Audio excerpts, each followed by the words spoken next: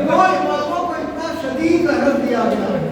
ایک مرتبہ جب رات میں پانی میں زہر ملا کے اس نے رکھ دیا اور امام حسن علیہ السلام نے پانی پیا، زہر نے اثر شروع کر دیا، جگر کے ٹکڑے گرنے لگے. ایسے میں ایک مرتبہ امام ارشاد فرماتے ہیں ام فروا سے کہ قاسم کو بلاؤ تاکہ میں اپنے بھائی اور بہن کو بلواؤں. اس کا جناب قاسم کی عمر ہے 3 سال. جناب ام فروا نے کہا کہ یہ چھوٹا سا بچہ قاسم جا کے کیا بتائے گا؟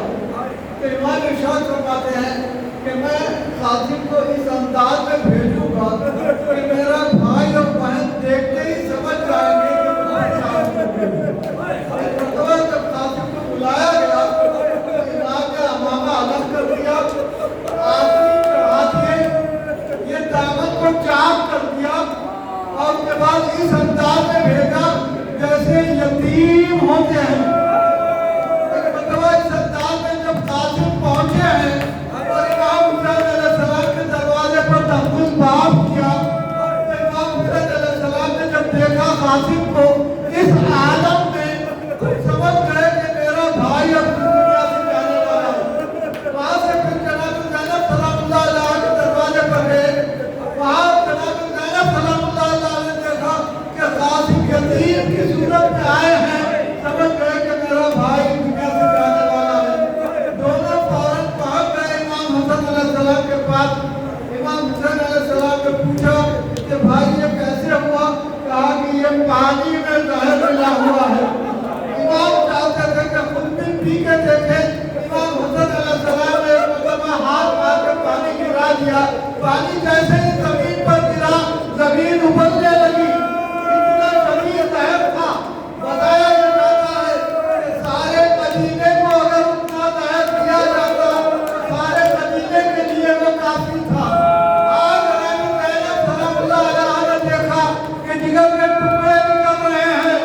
آج میں کروں شہزادی آپ یہاں ایک بھائی کے جگر کے ٹکڑے دیکھ رہے ہیں، کربلا میں آپ کو قاسم کے جسم کے ٹکڑے دیکھنا ہے. اور اس کے بعد محمد عزیز بھائی کہ کہا اس دنیا سے امام حسن علیہ السلام تشریف لے گئے، جنازہ تیار کیا گیا. امام حسن علیہ السلام نے وصیت کی تھی کہ میرے جنازے کو میرے نانا کے بازو دفن کیا جائے، اور اگر امت دفن کرنے نہیں دیتی تو پھر ماں کے جنازے کے قریب دفن کیا جائے. ہاں ایک مرتبہ جنازہ تیار ہوا اور لے کے چلے رسالت مآب کے مزار کے قریب. ایک مرتبہ اعتراض کیا گیا اور اس کے بعد 3 برسائے گئے جنازے پر. آیا جاتا ہے کہ 70 تیر جنازہ امام حسن علیہ السلام پر پڑے. یہ وہ پہلا جنازہ ہے جو گھر سے جانے کے بعد پھر گھر واپس آیا، اور واپس آنے کے بعد شہزادی زینب نے تیر نکالنے شروع کیے. اور چلو شہزادی یہاں کم از کم تیر نکالنے کا موقع مل رہا ہے، لیکن ہائے کربلا کے میدان میں حسین کا جنازہ تیروں پر معلق ہو گیا.